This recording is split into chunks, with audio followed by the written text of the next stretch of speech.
Good morning guys and welcome back to the channel. Packing up today from Augrabies. Woke up about an hour ago.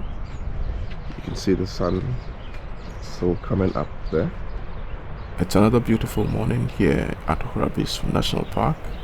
We will be taking a walk to the waterfall on the side, and from there we'll break up camp and begin our trip into the eco trail. From here to Pella, take Charles's Pass and start our eco trail trip from there. And if you're enjoying the content, please remember to like and share. Don't forget to subscribe if you are new. No, but we can see the... Oh, 2 kilometers return, so it's 1 kilometer there, 1 kilometer back.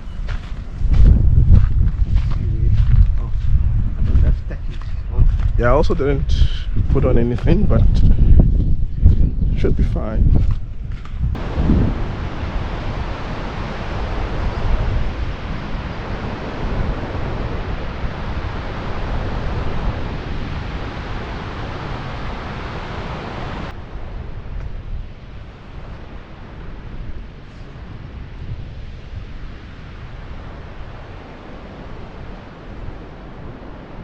Quite a lot of lizards here. This would be amazing if the falls were flooded.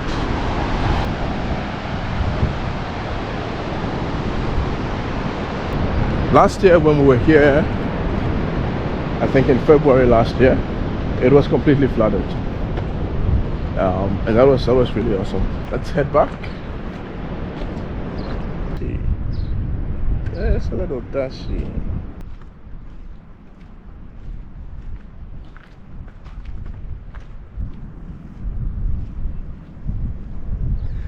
So these are the stones that you follow from the campsite.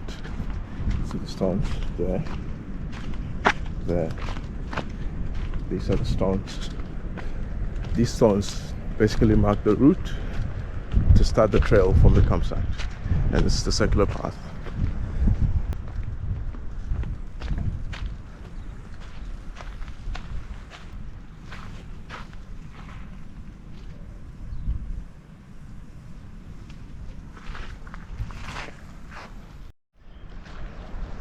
So we're breaking up camp. It's time to break up camp and start heading for Pella.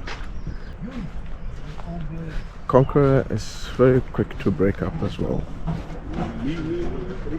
Just like the cooler setup is very quick. Everything just slides in and out.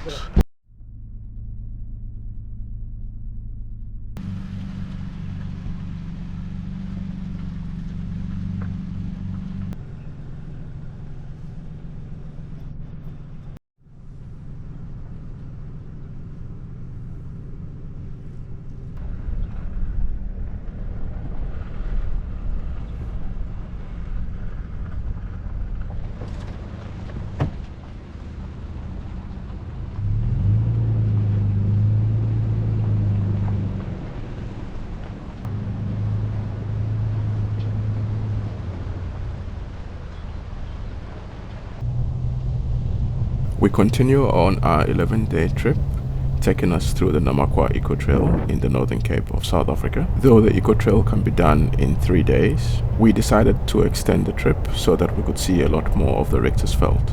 The Richtersveld area is quite huge, it's quite big, and it's almost impossible to actually do the entire area within the 3-day slot. Even within the 10 days that we've taken for ourselves to do this, we will still not be able to cover the entire Richtersveld.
Charlie's Pass,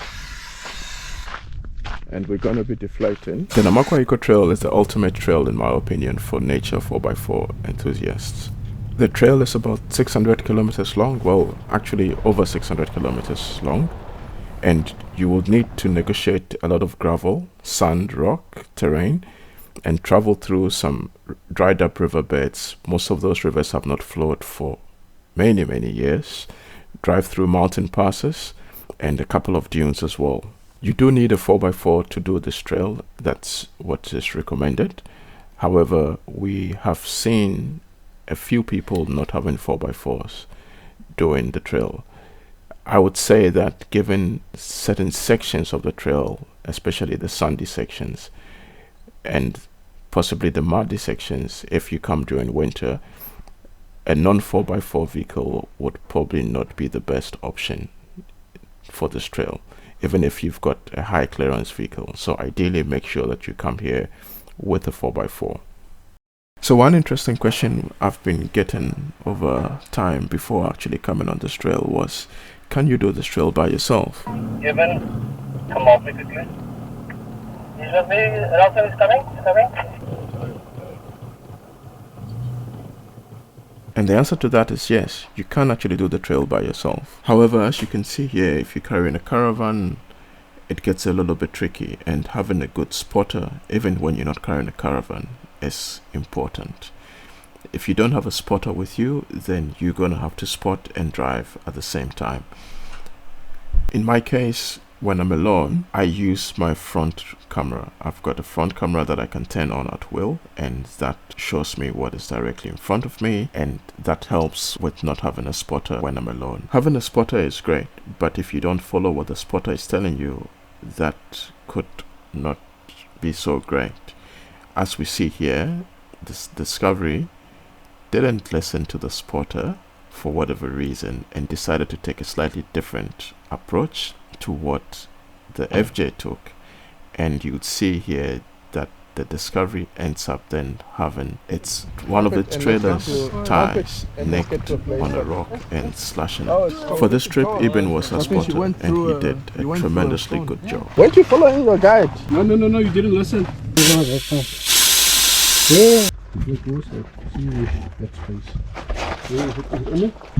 Just go skew it at the bottom of the thing and then I'm in line with this. I was in line with this one. The real 4x4s. Not these fake things that you people want to buy with so much money.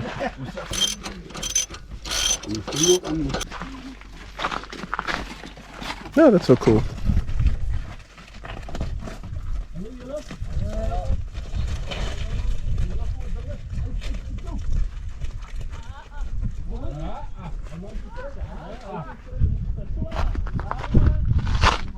That's what. See? Okay. That's interesting. It's mostly released. It's just where's the arms of the jack? It's fine. It's mostly done. Let me just try and get out from here. Yeah, can you see it? I can see that. There we go. No, can you see it? There. It's beer o'clock. It's beer o'clock.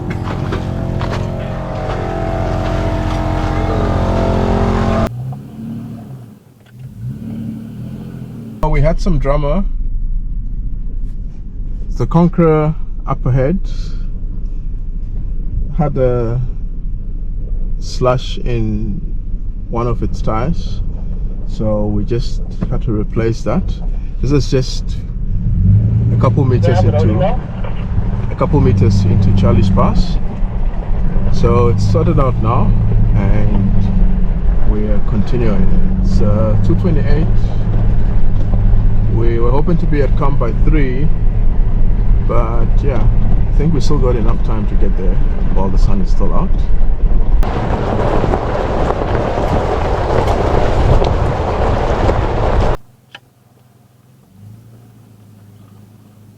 I think from here, this is where we start driving along the edge of the mountain. So it might be a better idea routing if somebody else goes in front, just to check the way before you get there. Over.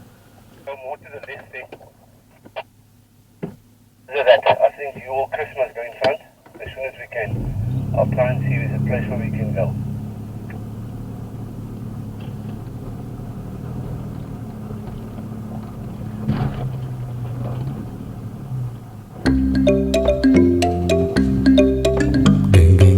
Oh, yeah, yeah.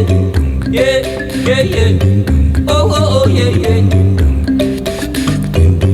Oh, yeah, yeah. Yeah, yeah. Oh, yeah, yeah.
We've just checked in at the Klein Pella guest farm and we're gonna go now to the campsites. The dates at the farm are really big. I'll try and get a picture for you guys. It's really huge. They're not too pricey. The standard dates are 200 rand a box, about a kilo, and 5 kilos for the premium dates, which are about 600 rand, 595 for the box.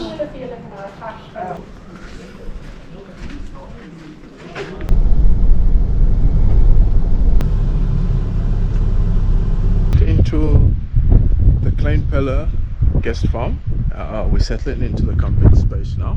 There's Wi-Fi. You can't really work with this Wi-Fi.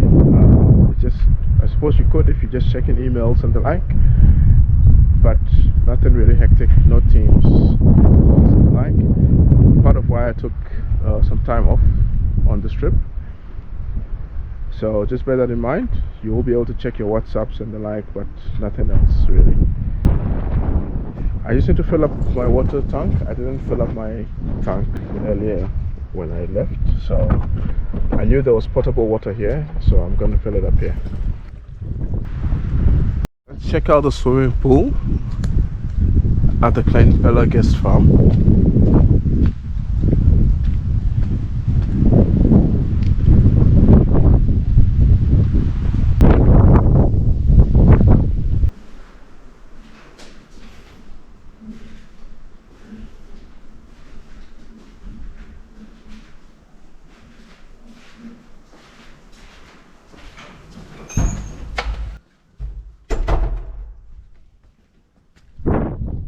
So these are the guest houses. This is what they look like. They're small round cubicles there. Not sure what these things are called. They are air conditioned, so you won't get hot or anything like that. These are also some of the guest house rooms. So it's not just the small, it's not just these small ones here. There are bigger rooms on this side. Nice pool, huh? But you were not in the pool. Nah, it's too windy and it's cold, man. So how do you know it's Nah, nice? man, don't be like that, Francis. How do you know it's nice? You were not in the pool. Are you gonna get in? No, Are you gonna test it? no. Oh. I was hoping you would test it so I can see. We've come through some really dusty roads, and I generally make it a habit of checking a couple of things like my air filter when I'm on such terrain. So after a long drive from Augrabies to Klein Pella, it was time to set up camp and settle in for the night. We had a bit of a hiccup with the slash tire on the Conqueror, but all in all it was a good day to camp on time with the sun still up and we could still enjoy a sunset. Before the trip started, I had the car serviced and engine bay cleaned and everything. I normally do that as routine for every trip, before every trip starts. I noticed that when we got here, quite a bit of dust on the snorkel. So that got my attention and I just thought I'll check the air filter, and I'm glad I did. With a raised air intake, still managed to get quite a bit of dust in the engine bay. So I popped up the air filter and I cleaned it out a bit. But just to give you an idea, so far just on the Eco Trail,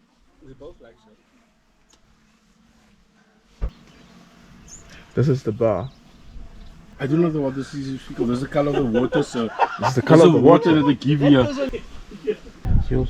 I'll send you the invoice later. I'll send you the invoice. Yes. So just a few supplies that you probably need to also carry from time to time. It's not essential, but it's good to have things like Q20. So we're going to call it a night. We're going to get some food going, get the fires going, sit around the campfire and enjoy the rest of the evening. Tomorrow morning we're going to head to the date farm and take a look at their production processes, and from there we'll head over to Melbourne, continuing on the Eco Trail. Don't forget to like and subscribe, and we'll see you on the next episode. Cheers.